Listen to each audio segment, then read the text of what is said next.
Bonjour, bienvenue dans Superplay. Aujourd'hui, je vais recevoir le super player Yas et on va voir un run sur Aleste, un no-miss. Mais tout de suite, on va voir à quoi ressemble ce jeu.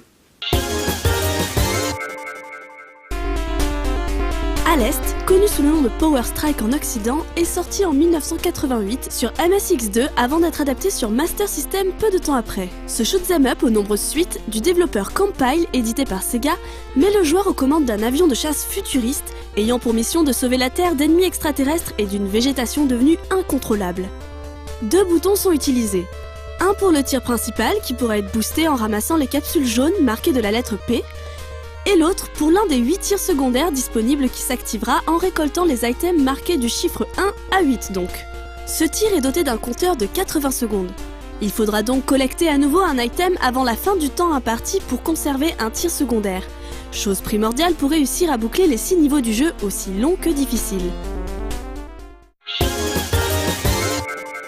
Alors Yas, on t'a déjà vu plusieurs fois dans cette émission, tu peux nous rappeler un peu tes différents runs ? Ben oui, alors ça a commencé par un run sur mon jeu fétiche, qui était Super Aleste. Ensuite, on a poursuivi par un petit run d'introduction à Dragon Blaze, avant que Boss ne vienne finir le travail d'ailleurs. Et ensuite, un petit run, on va dire, pour la déconne sur le surfeur d'argent. Voilà, un jeu que je vous recommande ou pas, mais voilà quoi. Donc on peut retrouver bien sûr toutes ces vidéos sur Noco. Et on t'avait demandé, on t'avait posé quelques questions pour faire une espèce de fiche sur toi. Ça n'étonnera personne, tu as mis la note maximale au shoot'em up. Shoot'em up, oui, ça. Voilà. Et on t'a demandé aussi donc, tes 2 points où tu es le plus performant et les 2 points où tu te sens moins à l'aise. Oui. Et donc tu aimes bien l'endurance. Tout à fait, oui. C'est-à-dire C'est-à-dire qu'en fait, un jeu, on va dire même un jeu qui n'est pas prévu pour être fait en single segment parce qu'il peut durer des heures et des heures, moi je me mettrais toujours en tête de jouer en single segment, même si c'est un jeu qui prend 4-5 heures à être fait. Il m'est déjà arrivé de faire des jeux d'aventure, notamment Gargoyle's Quest 1 et 2 sur NES, qu'on peut faire assez vite, mais on va dire que je les ai toujours fait en single segment, alors que normalement il y a des sauvegardes par password et tout ça.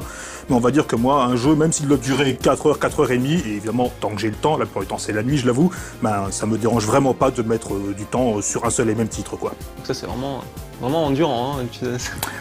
J'aime bien. Ça me donne encore plus l'impression de me dépasser que de me dépasser le jeu, mais de me dépasser moi-même aussi. Donc l'endurance, oui, c'est un aspect que j'ai toujours vraiment voulu travailler. Et bon, d'accord. Voilà. Bon, on va lancer ce run sur Aleste. Donc tu avais déjà fait Super Aleste, c'est le jeu qui vient après. En fait, Super Aleste est arrivé en 1992 et le premier Aleste date de 1988. On a eu après Aleste 2, Aleste Gaiden et on a eu après des Aleste sur Game Gear. Voilà, toujours est-il que Super Aleste a été parmi l'un des derniers de la saga, de la série. Le dernier c'était Power Strike 2 sur 93. Power Strike 2 qui est précisément la suite de Aleste ou Power Strike en version américaine en version que nous voyons ici en Master System. Super Aleste, oui. Maintenant, pour être un peu plus large, on peut dire que la série Aleste est clairement ma série phare en matière de shoot'em up. Ça c'est indéniable. Je pense que tous ceux qui me connaissent IRL, ils savent que j'aime bien les Aleste, quoi. Bon alors explique-nous là. Donc tu fais un no-miss. Est-ce qu'il y a des choses particulières à savoir pour le réaliser? Alors oui, tout à fait. En fait, déjà c'est un shoot'em up de 1988, donc assez ancien. C'est vrai que graphiquement ça peut sembler sommaire, mais bon, en 88 ça devait avoir son petit effet, je suppose. Et en fait, ce qui est assez particulier, et ça remonte un peu à la conception du shoot'em up façon compile, c'est que Aleste est un shoot'em up avec une difficulté dynamique. C'est-à-dire, en fait, en gros, je sais pas si on peut vraiment parler d'un système de rank, peut-être on n'est qu'en 88, mais il y a clairement, on va dire, le jeu va se montrer de plus en plus agressif s'il voit que le joueur, en fait, que le joueur en a dans le pantalon, si je puis me permettre. En gros, plus vous allez durer longtemps, sans mourir, sans faire d'erreur, et plus le jeu va vous en mettre plein la coiffure. Et en fait, ça s'adapte un petit peu au niveau du joueur. Voilà, on pourrait carrément parler d'un système de rank avant l'heure, même si à l'époque on parlait plus d'IA que réellement de rank, quoi. Et en fait, là, le but, dès que j'ai su ça, c'était issu déjà d'une tradition des shooters de chez Compile, qui est notamment Zanak, le premier Zanak qui date de 83, de 86 autant pour moi, qui est sorti sur NES et MSX. D'ailleurs, le Aleste que nous voyons ici est également sorti sur MSX. Là, c'est la version Master System qui est plus difficile, donc c'est pour ça que je la préfère.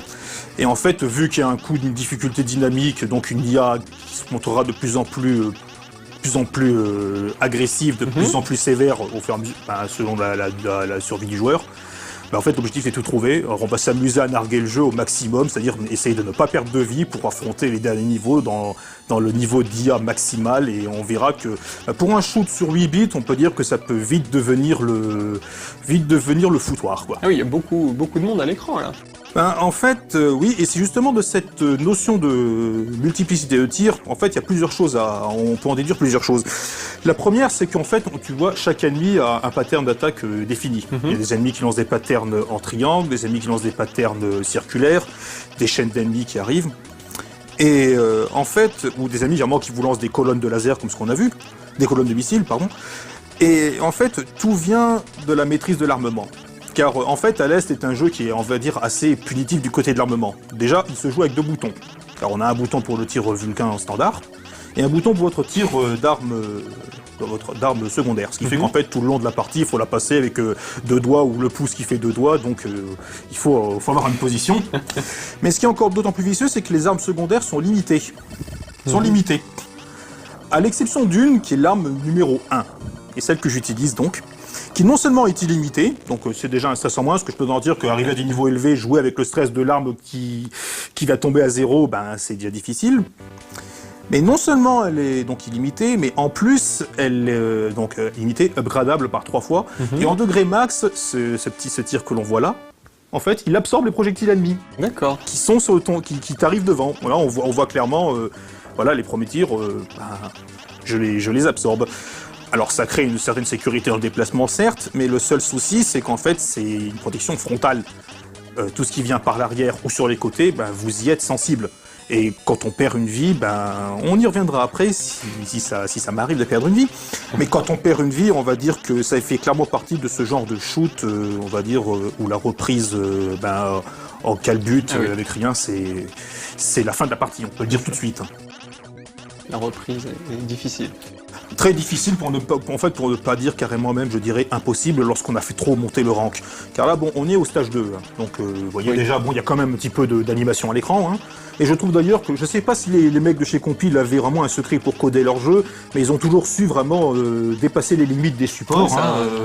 Là, on est sur une console 8 bits. Franchement, en 88, ça devait faire son petit effet de voir autant de projectiles. Il n'y a pas trop de ralentissement à l'écran. Ah non, le jeu est fluide. Bon, je précise qu'il a été joué en 60 Hz, évidemment. Et en fait, pour en revenir au niveau de la survie et du rank, on va dire que là, plus je vais survivre, plus le rank va monter. Enfin, j'appelle ça le rank par commodité. On disait IA à l'époque, et bon, on va dire rank, c'est plus actuel. Pour une fois que j'utilise un terme actuel, je vais pas me priver. Alors, donc c'est plus actuel. Mais on va dire que si on perd une vie, certes, le rank baisse un petit peu. Mais là, déjà, au début du niveau 2, j'ai tellement fait monter le rank que si je devais perdre une vie, là, maintenant, ça deviendrait de toute façon irrécupérable. D'accord. Donc là, en fait, maintenant, c'est paradoxal, je n'ai plus le choix, je dois faire le jeu en une vie, et on est qu'au niveau 2. C'est-à-dire que plus je vais survivre, plus le jeu va devenir agressif, donc les derniers niveaux vont... Il n'y a pas de limite, quoi. Non, c'est un cercle vicieux. Ah oui. Plus je survis, plus j'assure mon maintien d'armes, parce que se maintenir une arme au niveau max, c'est fondamental. Ça, c'est vraiment... c'est la clé de voûte de tout le gameplay du jeu. Mais en fait, plus je vais narguer le jeu, plus le jeu va s'énerver. Et en fait, pour survivre, et c'est ça ce qui est paradoxal, comme je le disais, pour survivre, je n'ai d'autres options que de narguer le jeu et de faire monter le rang encore plus. Incroyable. Et c'était commun, cette idée de l'IA qui s'adapte aux joueurs? Moi, ça me paraît quand même incroyable comme idée. On va dire que maintenant, surtout avec les shoot'em up de chez Rising, par exemple, les classiques qu'on connaît, Battle Garega, Battle Backred, Batrider, qui optent énormément sur ce plan, c'est-à-dire sur l'adaptation au rank, à tel point que t'entends le jeu, il est même recommandé de se suicider dans le jeu pour diminuer le rank. D'accord. Tous les grands joueurs, notamment de Battle Garega, les plus grands joueurs de Battle Garega, en fait, ont un planning de suicide. Alors, c'est vrai que ça peut sembler étonnant quand on a une logique un petit peu précise comme la mienne, mais en fait, c'est bien intégré au jeu dans les jeux qui sont Garega et Backred, donc ça passe très bien. En fait, la première fois que j'ai vu ça, c'est dans un autre shooter de compile, qui est donc celui dont je parlais tout à l'heure, Zanak, qui est sorti sur NES. Et je dirais même que sur NES, c'était tout aussi agressif, si ce n'est plus. Parce que bon, franchement, Zanak, en fait, avec les armes très limitées, la maniabilité assez particulière, c'était la première fois que j'ai vu ce système d'intelligence artificielle qui s'adapte aux joueurs, c'était ça. Là, on a eu un ennemi clé, hein. Vous voyez l'ennemi clé qui est bien traité, une fois qu'on l'abat, il lâche des missiles suicides, pour ainsi dire. Et là, en fait, là, ça peut sembler simple, je suis toujours en bas, je contiens les ennemis, mais en fait, il faut savoir que là, chaque déplacement, en fait, c'est l'angoisse. Parce qu'en fait, le tir numéro 1, alors rappelez-vous, dans Super à l'Est, on avait le tir numéro 4 qui était sur le même modèle. Dans le premier à l'Est, donc, ce tir-là, en fait, il suit le déplacement de votre vaisseau. Si je vais à gauche, il va à gauche, si je vais à droite, il va à droite, si je monte, il monte, si je descends, il va en arrière. Et en fait, pendant que je me déplace comme ça pour arriver toujours à anticiper les vagues d'ennemis qui vont arriver ou à détruire les projectiles qui peuvent être dangereux, on regarde la trajectoire des projectiles qui font des cercles, enfin voilà, bref, on peut vite se faire dérouter. Ben en fait, mon tir va partir sur le côté, là où il n'y a pas d'ennemis, et donc je vais me trouver à découvert. Et en fait, c'est durant ces phases de déplacement que je risque de perdre une vie, et si je perds une vie, ben, comme je vous le disais, autant vous le dire que mon run risque vraiment d'être cuit. Comme dans tous les à l'Est, quand on perd une première vie, c'est rare qu'on n'en perde qu'une seule. Hein. En fait, quand tu vas à gauche ou à droite, t'as plus le mur de protection de tes missiles devant. J'ai plus le mur de protection de mon arme secondaire. Voilà, là, ça se voit assez vite, donc c'est pour ça que je privilégie les petits mouvements. Mais on va dire qu'il y aura quelques passages dans le jeu assez vicieux où je vais vraiment devoir prendre du risque. Et tout en sachant que là, je veux bien qu'à chaque écran que je passe, le jeu se dit, bon, lui, il devient dangereux, alors il commence à augmenter l'IA de plus en plus. Et là, on voit bien, par exemple, pour vous donner un exemple, les petits ennemis comme ça qui vous lâchent 3 tirs rotatifs, quand on n'est pas en rank, ils vous en lâchent qu'un seul. Et il est très lent. Là, ils en lâchent 3 et ils font des trajectoires parfois assez désordonnées. Donc... D'accord. Voilà. Et là, c'est clairement, là c'est le boss du niveau 2. Alors en fait, les boss, c'est simple. L'histoire, elle est l'histoire, parce qu'il y a une histoire. L'histoire, c'est qu'en fait, il y a une espèce d'obscure fusion entre des composants informatiques et des composants végétaux. Ce qui fait qu'en fait, il y a des plantes qui se sont développées de manière parasitaire et qui menacent la survie de l'humanité. Hein. Et en fait, il va falloir les détruire. D'accord. Et là, en fait, les boss, ce qu'on voit, c'est que, en fait, ce sont souvent des installations comme ça qui sont parfois très prolixes en tir. On l'a vu, d'autant plus que les dernières parties des installations qu'on doit détruire sont toujours très, en fait, c'est le dernier souffle du boss, donc il balance la purée. Et en fait, on a un bonus de temps. Alors, le bonus de temps, ils font donc détruire les boss en un temps précis. Quand on le détruit en un temps précis, on a donc un bonus de temps. Alors, on peut dire, bon, c'est simple, il suffit d'esquiver.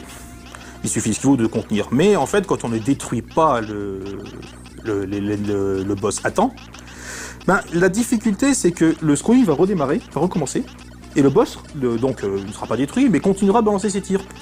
Et là, le jeu, en fait, par la force des choses, il vous fera traverser le boss encore actif, et là, c'est une condamnation à mort. Autant le dire tout de suite. Hein. D'accord. Il n'y a pas d'alternative, hein. C'est tuer ou être tué, quoi. Est-ce que tu t'es attaché un peu au scoring ou pas du tout? Le scoring, finalement, il est vraiment simple, hein. C'est de la destruction pure, c'est du shoot 'em up dans sa plus simple expression, hein. Donc le scoring, c'est vraiment boum boum, ça... C'est de la destruction, les points quand on détruit les mid-boss et les boss en temps et en heure. Mais globalement, voilà, on va dire c'est clairement un run qui a été fait pour optimiser la survie. Le scoring system, voilà, je sais que ça peut sembler un peu hérétique de dire ça, mais on va dire que je joue pas spécialement au score quand je joue à ce genre de choses. Et pourquoi alors tu privilégies le nomis sur ce jeu? Tout simplement parce que si je perds une vie, c'est déjà très dur à récupérer, voire impossible. Là, en tout cas, sur ce niveau, c'est déjà impossible de récupérer ça si je perds. Et puis surtout, c'est une conséquence directe de ce que vous disiez tout à l'heure sur l'endurance. En fait, l'endurance, c'est vraiment contrer le jeu, résister le plus longtemps, subir ses assauts, mais en fait, en les essuyant, en essuyant le feu, mais en le dominant quand même. Et donc, en fait, là, quand je me dis, je me dis jamais, bon, il me reste plus que tel ou tel nombre de niveaux avant la fin. Non, je me dis, ça fait depuis tout ce temps-là que je résiste et je dois continuer. En fait, ma philosophie, c'est de toujours repousser la première perte de vie le plus loin possible. Donc, et ça, c'est ce genre de shoot-là, les shoots à nomi ou rien, c'est vraiment excellent pour cette philosophie. C'est que là, quoi que tu fasses, t'es obligé de survivre si tu veux pas que ta partie s'achève prématurément. Donc, voilà, c'est surtout pour ça que j'aime bien ce genre de jeu. Et en plus, les shoots de la série à l'Est et en général les shoots de compil sont assez longs.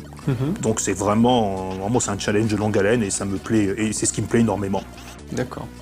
Alors là, niveau 3, en fait, la difficulté vient du fait... c'est un niveau qui est, bon, graphiquement, c'est assez sommaire, je le reconnais, mais la difficulté vient, comme tu vois, c'est qu'en fait, les attaques ennemies sont latérales. Ouais. Donc, je me mets pas mal sur le côté opposé pour, en fait, laisser le temps au projectile d'écrire une trajectoire que je pourrais analyser sur le vif et éventuellement contrer. Mais également, il y a des ennemis, comme ce genre d'ennemis-là, et des ennemis qui sont bien dissimulés, bien disséminés, pardon, et qui sont parfois durs à détruire parce qu'ils résistent. Et en fait, il faut arriver à, d'une part, régler le sort au menu fretin, qui, comme tu le vois, n'est pas avare en tir, et également faire attention aux ennemis, aux trappes un peu plus résistantes d'un côté. Et là, en fait, je prends clairement le chemin. Là, tout à l'heure, je tire sur la droite, là, je repasse à gauche, car en fait, tu vois ces petits avions qui me descendent. En fait, eux ont un double pattern rotatif et vous balancent des espèces de cacahuètes dessus. Si on reste de l'autre côté, c'est très dur à contenir, tout en sachant qu'il y a des ennemis résistants. Là, un autre type d'ennemi clé qui peut être pénible, mais en fait, là, j'ai une telle puissance de tir que, je peux le détruire avant même qu'il n'ait le temps d'attaquer. Ça, je peux en dire que sans un tir au taquet, ce genre d'ennemi-là, si je puis me permettre, il est collant comme un morpion. Il te prend, il ne te lâche plus. Quitte à te bouffer 1 vie, 2 vies, 3 vies, 4 vies, toutes tes vies, on peut perdre toutes ses vies sur ce type d'ennemi. Donc, il est vraiment clairement recommandé, en fait, d'en finir le plus vite possible avec eux, et ça par tous les moyens. D'accord. Alors, ça peut sembler un petit peu simpliste, dit comme ça, mais bon, on a le compteur de vie qu'on voit qu'il est déjà à 10, parce que le 0 compte. Mais bon, c'est en fait que comme tous les shooters de compile, on a un extend tous les 200 000 points, il me semble. Enfin, comme dans tous les shooters de compile, on a des extends fréquents au score, je veux dire. Là, je crois que c'est tous les 200 000 points, il me semble bien. Mais une fois de plus, comme le niveau, le but, c'est vraiment de faire du nomis et de pas s'embrouiller avec ça. En fait, je ne regarde même pas le compteur de vie. C'est-à-dire quand je joue, c'est survie pure, quoi. Donc qu'on ait 0 vie, compteur 0 ou compteur 50, finalement peu importe, le but c'est de ne pas se faire avoir. Donc et là on arrive au boss du stage 3. Alors le boss du stage 3 c'est encore une de ces structures agencées. Avec là par contre je m'amuse, j'ai un tirement au taquet, donc je m'amuse à ne pas trop perdre de temps, ce qui me ramène au bonus de points. Finalement, les tirs les plus pénibles là-dedans, ce sont des espèces de gros tirs bleus qui font des rotations, mais qu'on reverra dans la partie. En fait, eux, plus je vais monter dans le rank, plus ils vont devenir résistants. Et nombreux. Donc, et là, on arrive au niveau 4. Le niveau 4, en fait, qui commence à... Là, vraiment, ça sent que ça devient pénible pour plusieurs raisons. C'est que jusqu'à présent, je jouais pas mal à contenir le flux. Bon, là, déjà, tu vois, ça commence à m'arriver dessus. Bon, heureusement que j'ai un tir qui absorbe. Mais on va dire que jusqu'à présent, il m'est arrivé en fait de rester en bas, de faire juste des mouvements droite-gauche pour esquiver. Là, sur ce niveau-là, il va y avoir des moments où je vais devoir monter au front pour justement éviter ce que même mon droite-gauche, en fait, ne sera pas opérant. D'accord, ouais. Donc, en fait, il y aura un mapping d'ennemis qui, une fois de plus, est dû au fait que, en fait, je suis pas encore ranké au maximum, le jeu, en fait, on aura le rank maximal que sur le dernier niveau, mais on va dire que j'ai déjà bien nargué le jeu, et donc le jeu, il me lance plus d'ennemis, plus de tirs. Là, ces ennemis qui lancent des colonnes de missiles, en fait, lancent des colonnes ininterrompues, donc j'arrive à contenir à la source, ça fait du point, c'est toujours sympa. Et surtout, c'est ces petits ennemis, en fait, ces petits trucs au sol qui s'ouvrent à côté des structures. Ouais. Et ça, franchement, les premières fois, on ne s'y attend pas et elles tirent. Et quand on passe trop près, elles vous lancent non pas 1, mais 2 tirs, ou voire 3 quand on les reverra après, si je ne me trompe pas. Donc, en fait, si vous passez dessus au moment où elles s'ouvrent, pas de problème, mais vu qu'en général, au moment où elles s'ouvrent, elles vous balancent également 2 petits missiles, ces 2 petits missiles-là, forcément, ils vous abattront et à bout portant. Donc, style classique quand tu nous tiens, quoi. Et c'est pour ça qu'en fait ce niveau-là devient vraiment pénible, car là pour l'instant encore je peux encore essayer de tout contenir, de tout apprivoiser si j'ose dire en restant sur le bas de l'écran. Cependant, dans pas longtemps, il va y avoir des moments où je vais devoir vraiment faire attention, car le jeu va finir par comprendre ma technique et va même me lancer des attaques sur le bas de l'écran. Là vraiment, là c'est la guerre ouverte. Le jeu il veut me voir crever, donc ça ne rigole plus. À nouveau, heureusement que cette arme-là est illimitée. Imagine-toi devoir jouer tout ce foutoir avec une arme dont tu sais que le compteur diminue. Bon. Et c'est pour ça qu'il ne faut surtout pas la perdre. Car en fait, à l'Est, le premier est extrêmement, on va dire, punitif du côté de la gestion des armes. Déjà, je sais pas si tu as remarqué, mais en fait, quand tu veux détruire une arme, quand tu veux détruire une capsule d'arme, l'arme, elle ne descend pas, elle remonte. Oui. Ça t'oblige à aller la poursuivre. D'accord. C'est déjà vache quand même. Mais surtout, si je change de tir, si je change de tir, là, je ne vais pas reprendre mon nouveau tir en niveau maximal. Je vais reprendre ce nouveau tir en niveau minimal. Ce qui fait que non seulement j'aurais perdu un tir qui m'occasionnera une bonne sûreté, mais en plus, il va falloir que je m'embête à reconquérir toute une puissance. Et là, vu à quel point j'ai déjà monté le rank et à quel point le jeu veut ma mort, changer d'arme, c'est mourir. Changer d'arme, c'est mourir aussi. Changer d'arme, c'est mourir. Ah tout à fait, il faut le dire, hein. Changer d'arme, là c'est mourir. Là, premier mid-boss, qui cette fois-ci est un peu plus sérieux que les mid-boss précédents. Donc tu vois, ces espèces de gros bulbes qui vous vomissent dessus. Hein. Là, on voit, tu avances, tu fais vraiment gauche-droite, il y a beaucoup plus de mouvements que jusqu'à maintenant. Ah oui, là, non, mais là, ça devient évident. Là, si je reste sur le bas, en fait j'arriverai à contenir les projectiles. Mais le problème, c'est que je ne détruirai pas ce mid-boss à temps. Et donc, le scroll va redémarrer alors que les bulbes sont encore actifs. D'accord. Et donc, en fait, si je passe dessus, à moins vraiment d'un énorme coup de bol, c'est une condamnation à mort aussi. Donc, là, j'ai pas le choix. Hein. Là, je suis obligé de monter un peu plus au créneau.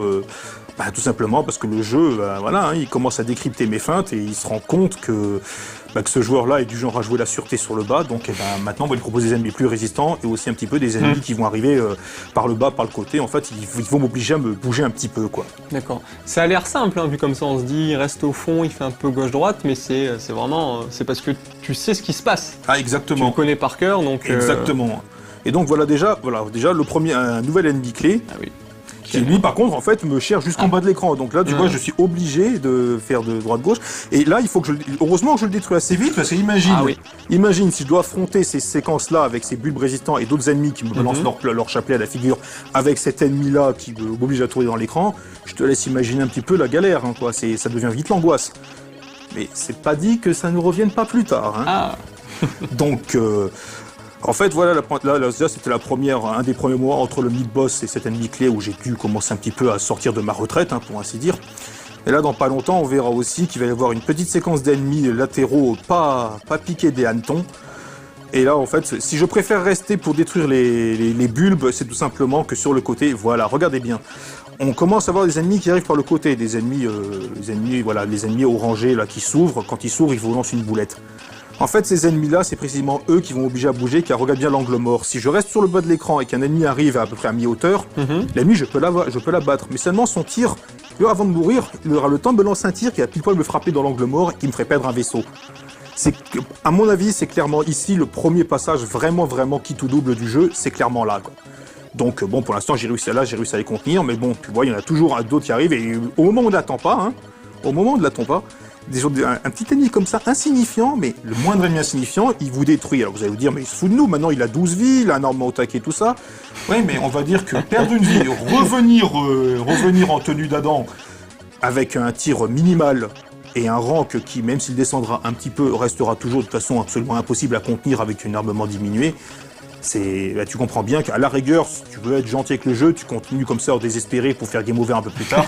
Mais bon, moi, dans mon optique, on va dire que ce niveau-là, ce niveau 4, tu vois bien, les ennemis commencent à être bien disséminés, dissimulés de ça et résistants. Ce niveau 4 a clairement été ma première difficulté dans ce jeu. Là où j'ai fait mes... au début, je pensais continuer. Mais quand j'ai saisi le type de challenge, le type de difficulté, la difficulté vraiment par le nomissaurien, quand tu perds une vie... À partir du niveau 4, j'avais plus de solution que de faire un joli reset et de redémarrer si j'avais encore le temps, quoi. D'accord. Boss 4, donc tu vois une jolie petite configuration de tir et de bulbes, qui sont pas là, c'est pas spécialement dur, hein, franchement, je suis bien armé. Globalement, je trouve même qu'avec un armement comme ça, certains boss, on verra pas tous heureusement, mais en fait ce type de boss comme le boss niveau 3, c'est pratiquement reposant, quoi. C'est pratiquement reposant, ça fait. Les boss sont... Tu te reposes sur les boss, en fait. Oui, hein. Et puis en plus, vu qu'il y a donc une prime de rapidité, c'est toujours marrant de savoir que non seulement c'est reposant, mais qu'en plus tu peux te faire du point dessus, quoi. Et ainsi se termine le niveau 4, donc un niveau qui m'a quand même un petit peu fait stresser sur le début, mais qui a été assez dur à apprendre, mais finalement qui est passé. Le niveau 5. Alors le niveau 5, on va dire que ça reprend à peu près le même type de niveau qu'était le niveau 2, sauf que c'est beaucoup plus dur, il y a beaucoup plus de tirs, que certains ennemis sont assez vicieux, notamment les ennemis qu'on a vus qui se divisent, parce que leurs parties là on peut les détruire, mais c'est extrêmement long, donc de temps en temps, mieux vaut, quand ils sont le temps de se diviser, mieux vaut les esquiver.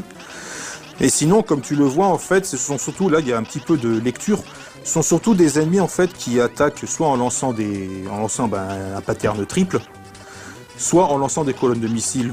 Et en fait, le pattern triple, finalement, on peut le décrypter assez facilement, et les colonnes de missiles, en fait, la seule chose qui est un peu dérangeante quand elles sont vraiment, vraiment nombreuses, c'est que de temps en temps, elles peuvent vous contrer vos tirs, et on peut arriver sur l'ennemi qui les balance sans l'avoir détruit. Et donc, on risque de se cracher dessus. Mais là, bon, globalement, c'est assez bien contenu. Et là, dès le début, le jeu est gentil. Il vous propose tout de suite un mid-boss. Là, maintenant, le mid-boss, vous allez en manger. Hein. Mais à nouveau, je dirais presque que c'est reposant, sauf ces canons.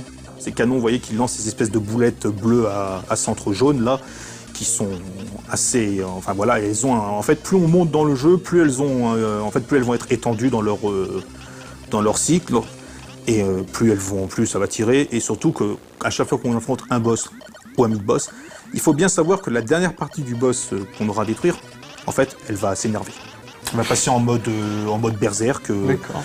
Donc en fait, il y a une petite stratégie, c'est qu'il faut toujours repérer quels sont les canons les moins dangereux et les laisser pour la fin. D'accord.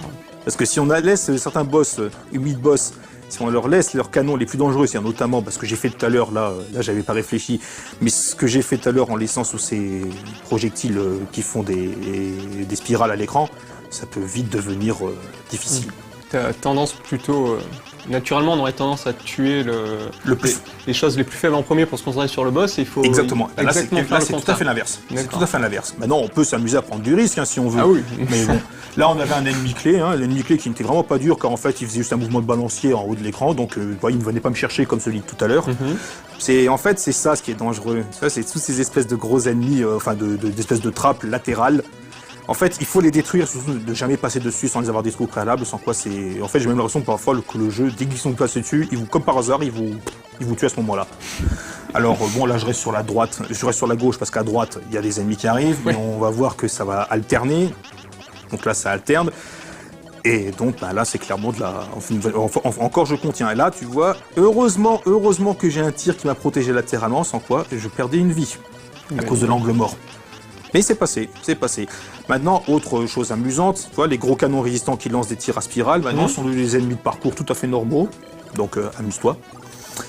Et là, en fait, depuis tout à l'heure, alors je pense bien, et quand on voit ça la première fois, on va se dire, mais finalement, il bouge un petit peu, mais c'est droite-gauche, et il contient.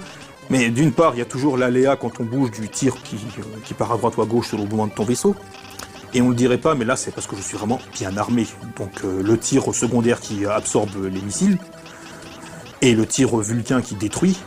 Mais là, je pense quand même que tout le monde peut voir que si je perds, c'est bon. Hein, je peux aller recommencer et crier sur mon balcon, quoi.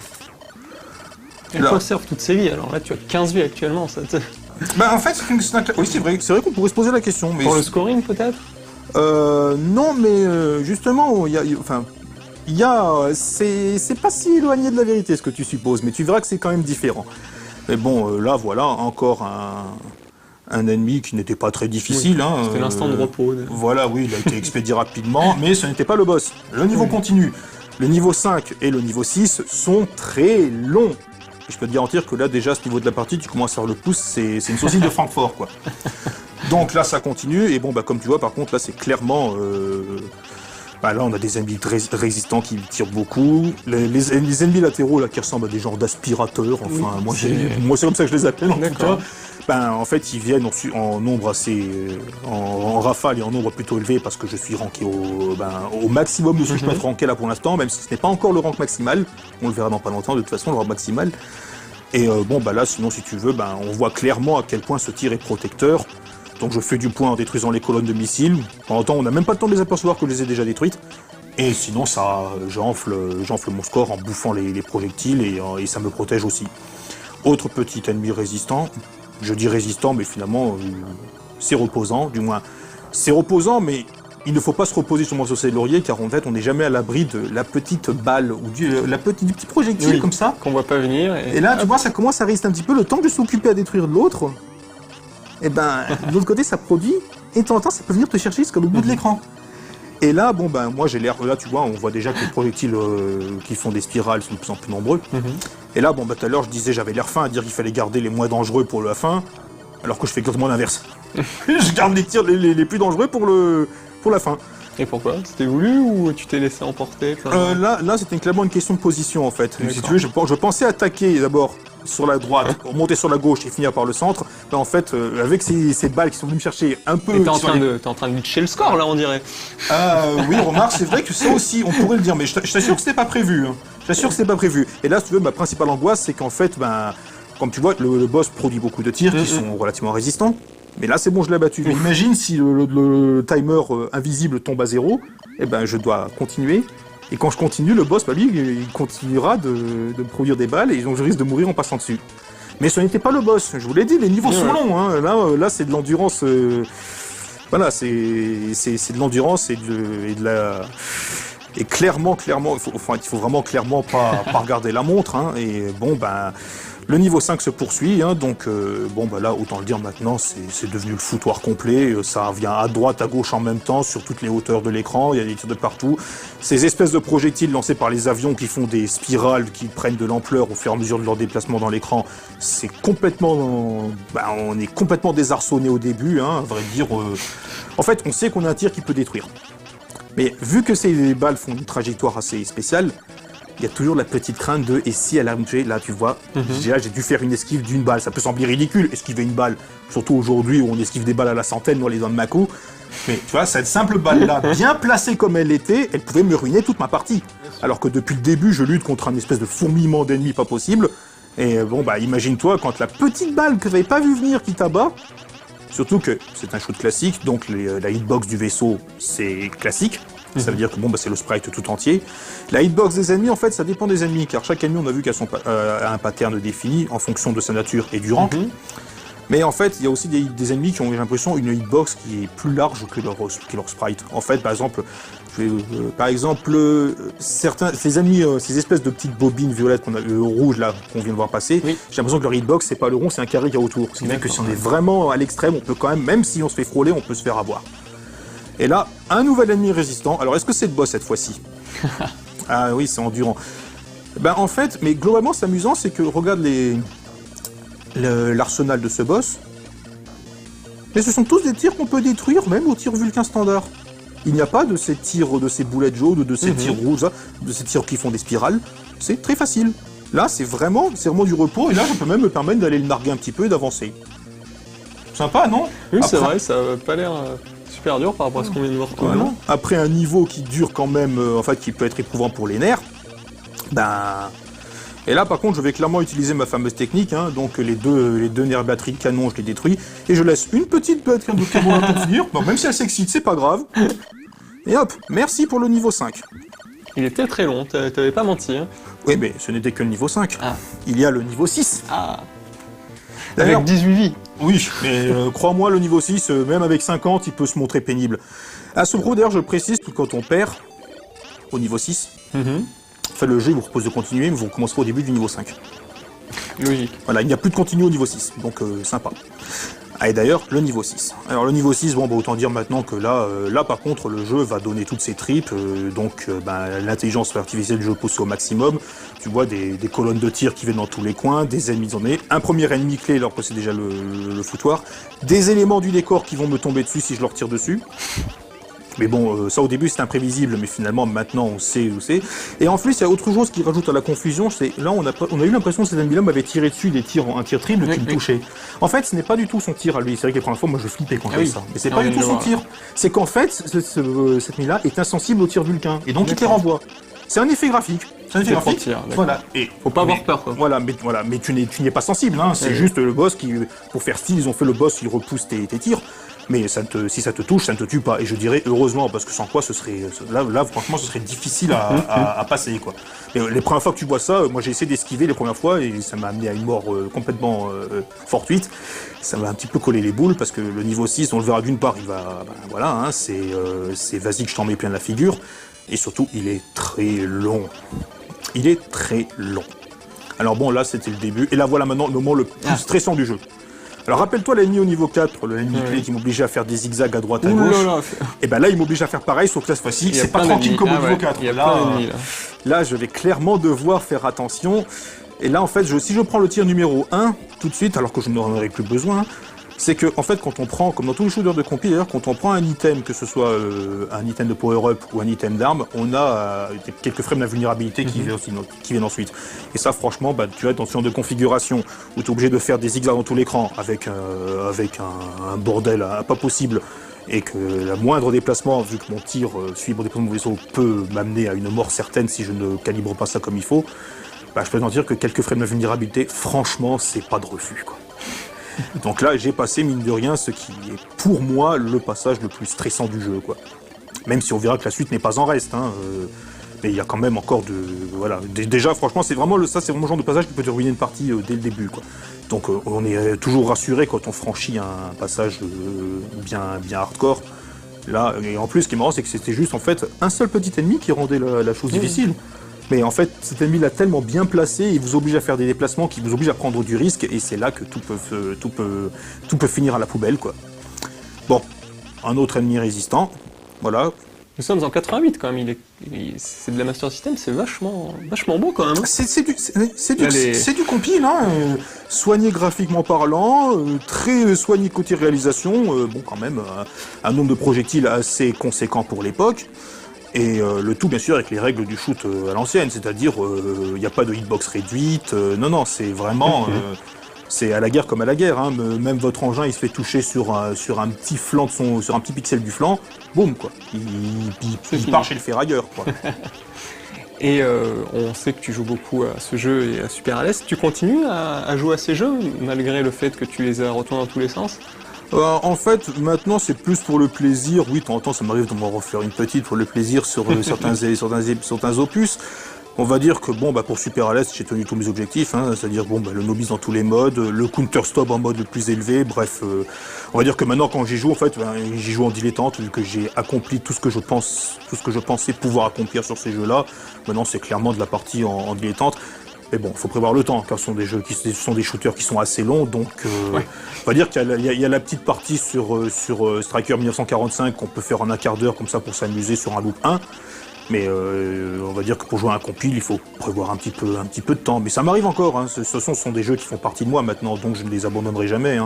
Tant que je serai encore capable de tenir une manette, je pense que je continuerai de jouer un petit peu au West. D'accord. Bon voilà, donc le niveau 6 on parle, mais on est toujours au niveau 6. Toujours, je te l'ai dit, c'est lent. C'est lent, c'est de l'endurance pure. Et là, un ennemi résistant. Alors, est-ce que c'est le boss? Je te laisse deviner. Est-ce que c'est le boss? Non. Ah, je sais pas, peut-être que si.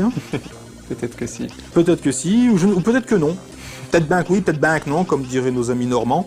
Mais voilà. Et là, par contre, c'est clairement un poil plus résistant parce que, là, en fait, regarde, tu vois un peu les colonnes de tir que les ennemis latéraux lâchent, c'est pratiquement ininterrompu.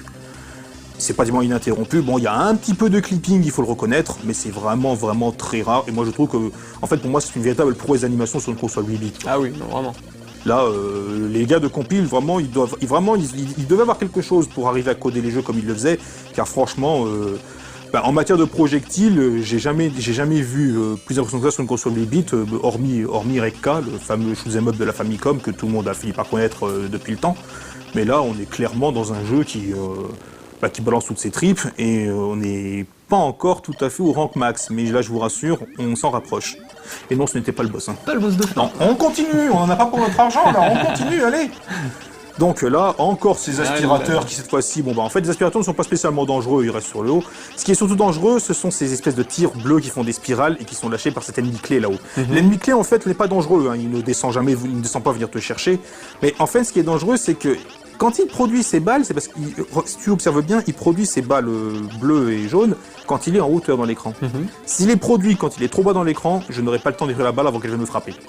Donc il faut vraiment que je fasse attention, et c'est pour ça que là, il y a certains tirs que j'espère détruire, et à côté, donc tu vois, là, cette fois-ci, les trappes de tir, elles sont tellement résistantes elles sont destructibles si on se concentre assez dessus, mais je préfère ne pas trop perdre de temps, tu vois la résistance que ça prend. Donc là, c'est vraiment, il n'y a pas le choix, quoi. C'est maniement avec prudence, c'est minutie, c'est obligé, car là, la moindre erreur, à nouveau, c'est fichu. Je sais, je me répète.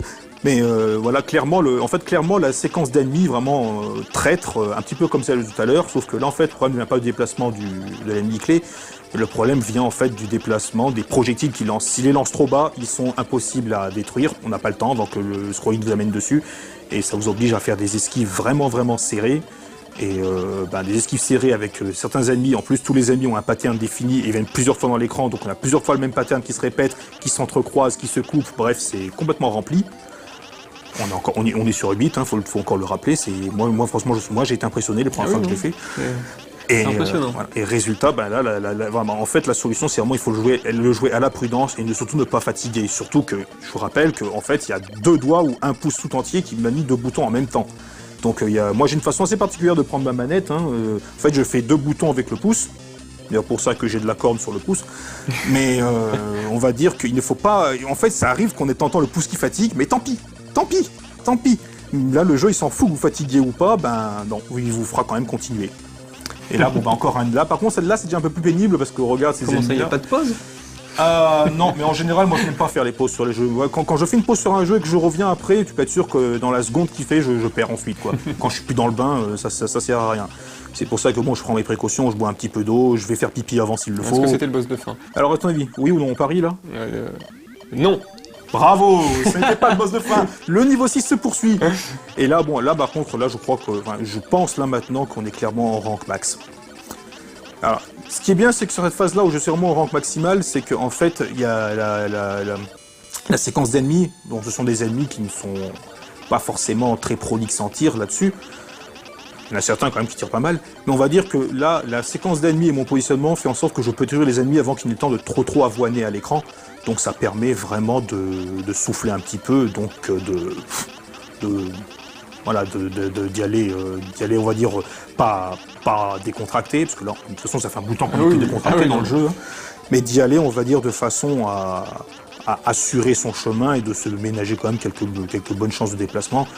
Donc là, franchement, là, ça va, c'est bon. En fait, finalement, les ennemis les pires, ce ne sont pas les ennemis qui vous lancent tous ces missiles, ça, qui peuvent sembler dangereux, mais ce sont ces petits ennemis qui arrivent comme ça, de façon impromptue sur les côtés, parce que d'une part, on les attend pas, mais surtout, eux, s'ils arrivent à lancer leur pattern, ils peuvent vraiment faire mal, quoi. Nouvel ennemi résistant. Alors, ennemi résistant qui est un petit peu vicieux, car il faut les détruire par partie. Mais le problème, c'est que là, les parties, en fait, quand on les sort, elles vous tombent dessus. Mais heureusement, à nouveau, avec ce tir-là, on peut les détruire avant qu'elles tombent, mais en fait, il ne faut pas perdre une seule frame. Tu vois, la dernière, j'étais pas dans l'alignement au moment où je l'ai détruite. Si j'avais essayé de la détruire, j'aurais pas eu le temps, elle m'aurait détruit. Donc, finalement, je ne perds pas grand-chose, si c'est un petit peu de points, mais au moins, je sauve ma vie, et c'est le principal. Donc, on arrive... Donc, dernier ennemi, là tu vois encore, finalement c'est encore assez faisable. Mais là on voit par contre, contrairement aux autres ennemis résistants que j'ai dû abattre, là par contre la séquence d'ennemis sur le côté, elle ne s'est pas relâchée, quoi. Là c'est vraiment tout dans la figure d'un seul coup. Voilà. Mais ce n'était pas le boss de fin, on continue. Eh oui, on continue. Ah, c'est vrai que ce niveau il est... il peut être assez odieux, c'est vraiment le genre de niveau qui vous laisse des pauses atmosphériques après les ennemis résistants comme ça, c'est c'est la grâce, c'est fini. Non, en fait c'est pas fini, on redémarre comme en 14.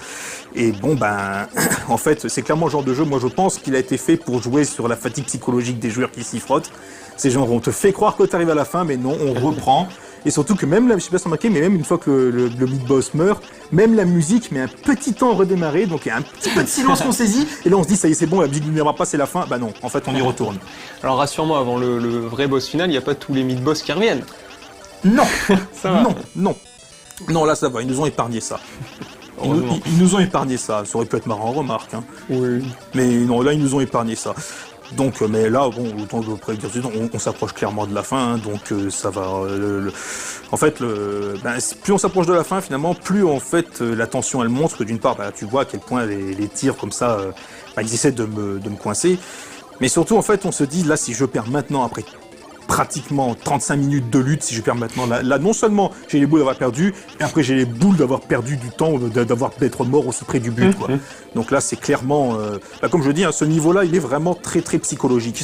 Ça t'est arrivé plus d'une fois, je pense. Quand j'ai appris le jeu, oui. En fait, mais comme tout le monde, il y a 25 vies au compteur, je me suis dit, même si je perds maintenant, c'est pas grave, au pire, en faisant du forcing, quand on voit ce qui attend, non, même en faisant du forcing. Hein. Alors ça ressemble à un boss de fin par contre. Est-ce que c'en est un? Est-ce que c'en est un? Alors déjà, bon, c'est assez vicelard car en fait, tu vois la trajectoire de ces projectiles, en fait, ben, elle fait des cercles avant de tomber dessus plus ou moins étendus. Donc ce qui fait que, et vu que je suis obligé de me déplacer à droite, gauche, que les projectiles sont rapides, en fait là par contre je joue vraiment risqué parce que quand je me déplace, je n'ai plus ma couverture de mon arme secondaire dessus. Donc là je joue vraiment risqué, mais en fait, ça finit par bien se goupiller. Le truc à faire, c'est surtout, il ne faut pas éviter les configurations où, par exemple, tu as une tour qui reste à droite et l'autre tour qui reste à gauche ou inversement. Parce que là, après, les deux dernières tours, elles vont vraiment s'énerver et là, ça te fait des croisements de tirs qui sont vraiment infernaux. Là, on voit déjà, tu vois, je n'ai même plus le temps de détruire tous les projectiles avec mon arme tellement ça descend vite, quoi. Donc là, c'est endurance à fond, précision. J'ai pu terminer par deux tours qui étaient sur le même côté, donc c'était bien maîtrisé. Parfait. Voilà. Mais ce n'était pas encore le boss de fin. Oh là là. Et ça, c'est très... Enfin, tu t'y attends pas, hein, ces espèces de blocs qui te tombent dessus. On peut les détruire pour faire du point, mais... Ah, parce que là, s'il te touche... Ah, s'il te touche, tu meurs, bien sûr. Ah oui. Ouais, on peut les détruire pour faire du point, hein, mais on va dire qu'une fois de plus, le point, je m'en fous. Et donc là, ben, je vous avais dit que le méchant, c'était des ordinateurs et les plans qui avaient fusionné. Là, tous ces yeux qui s'ouvrent et qui, comme par hasard, lancent les tirs les plus pénibles du jeu, ces espèces de tirs en spirale, qu'on peut détruire, mais qui sont assez longs. Et ben en fait, nous avons donc ces yeux, donc 9 yeux. Voilà, je sais pas comment on dit ça. En général, les yeux, c'est jamais plus que 2, mais là, il y en a 9. Et ben, je te laisse deviner, il va falloir frapper et endurer ça le plus vite possible. Alors, évidemment, ce qui est sympa, c'est que là, j'ai un tir qui est vraiment qui reste au taquet tout le long. Hein. Donc là, le jeu, il est clairement dans son mode d'intelligence artificielle le plus élevé. Hein. C'est le boss final. On est en rank max, mais en fait ce qui est marrant c'est que en rank max avec un tir au maximum c'est très faisable. Par contre si on perd, le rank diminue un petit peu, mais en fait la diminution du rank ne sera jamais comparable à celle de ton armement. Et là par contre moi il m'est déjà arrivé de perdre sur ce boss là, d'y arriver avec 23-24 vies et de le voir allègrement me bouffer mes 23 ou 24 vies. Et crois-moi, je peux t'en dire que quand tu te dis, bon, c'est bon, faut pas charrier, j'ai plus de 20 vies sur un boss, même si je perds tout le temps, je l'aurai à l'usure. Non, c'est pas comme ça que ça marche. Il faut clairement vraiment se maintenir jusqu'au bout, quoi. Alors là, est-ce que je vais y arriver? Et tu veux me dire que tous ceux qui ont fini le jeu l'ont fini sans perte de vie, alors? Ben, en fait, je n'ai pas vu beaucoup de vidéos sur ce jeu-là, mais effectivement, toutes les vidéos que j'ai vues de gens qui finissaient ce jeu-là, le finissaient en une seule vie. Et puis tu finis avec 49 vies, d'accord? Oui, en fait, car le boss de fin, dans tous les jeux de compil, le boss de fin vous rapporte un bonus très subséquent de 2 millions, ce qui me rapporte 20 vies supplémentaires, et comme j'en avais 28, je suis passé à 48. Logique. Voilà. Et donc, en fait, pour un jeu qui, en fait, Namor m'aura obligé à faire le nomis, quitte à braver son IA de façon la plus culottée possible, en fait, voilà, c'est un jeu à jouer en nomisme, et vous finissez avec 48 vies. Donc, c'est un peu paradoxal, mais c'est ça ce que j'ai bien aimé dans ce jeu-là, c'est justement ces paradoxes, de devoir, en fait, être obligé de le pousser dans ses ultimes retranchements de rank pour le finir proprement. Et bon, à la fin, voilà, 48 vies, on est content. Mission complete. Voilà, graphic design Janus Teramoto, qui est une des têtes pensantes de compile, qui a travaillé notamment sur Super à l'Est et sur la série des Power Strike. Donc, toute une Dream Team pour un shoot'em up de 1988 que j'ai trouvé étonnamment péchu et plutôt bien fourni, et avec une bonne dose d'adrénaline. Hein. Gemini Hirono, un des autres big boss de chez Compile, qui a beaucoup travaillé sur la série à l'Est aussi. Donc... Voilà, donc là c'est joie, c'est bonheur, et je peux te garantir qu'après ça, on n'a qu'une seule envie, c'est de poser la manette et d'aller tremper son pouce dans de la flotte, parce que à la fin, ton pouce c'est de la merguez, crue ou cuite, c'est selon, mais c'est de la merguez, quoi. D'accord. Donc voilà, on arrive à la fin de ce run. Endurance, hein. Endurance, encore un magnifique dessin, hein. C'est vrai que... Et par contre, ils sont crus obligés de préciser que les faits du jeu étaient fictifs. Ah. Voilà, que le jeu était basé sur des faits fictifs. Alors je ne sais pas si c'est un rapport à ce qu'on imaginait dans les années 80 sur la possibilité, l'informatique et tout ça, mais bon, voilà, le jeu est fictif, et dans un sens je dirais presque heureusement, parce que on va dire que même si ce n'est pas, bon c'est très loin d'être un manique contemporain, hein, les maniques contemporains qui vous balancent jusqu'à plus d'une centaine de balles à l'écran, mais on va dire que déjà pour un jeu de 88, moi franchement, je le connaissais un petit peu d'avant, hein, j'ai commencé la série en jouant à Super à l'Est, hein, bien sûr. Donc après, en fait c'est marrant, je n'ai su qu'à l'Est était une série que 2 ans après avoir joué à Super à l'Est. D'accord. Donc j'ai essayé de découvrir tous les épisodes précédents. Première fois que j'ai découvert jouer à ce jeu-là, je me suis tout de suite dit, mais c'est pas possible, c'est injouable, parce que je mourais dès le début, dès les premiers niveaux, c'est injouable, comment on peut faire ça? C'est vrai que c'est pour ça que j'ai un petit peu laissé tomber l'affaire quelque temps. Je m'y suis remis un petit peu après. Et c'est là où finalement j'ai compris que clairement c'était que de l'endurance et de la précision. Et qu'avec de l'endurance et de la précision, faut être patient, mais on y arrive. Bravo Yas pour ce run. Je te remercie, merci à toi de m'avoir invité. Et puis j'espère que ça aidera peut-être certains à déjà rejouer au West. C'est vraiment une série qui me tient à cœur.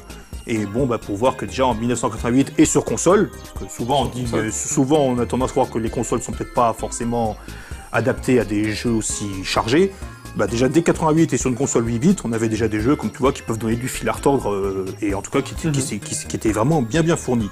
Donc j'espère que ça motivera à jouer et en tout cas franchement de toute façon même dans l'absolu c'est un excellent jeu quoi. D'accord. Et vous si vous voulez vous retrouver à la place de Yas à mes côtés, il faut envoyer vos runs à superplay@nolife-tv.com. N'hésitez pas, on vous répondra quoi qu'il arrive. Et on se retrouve bientôt. Allez merci. Salut.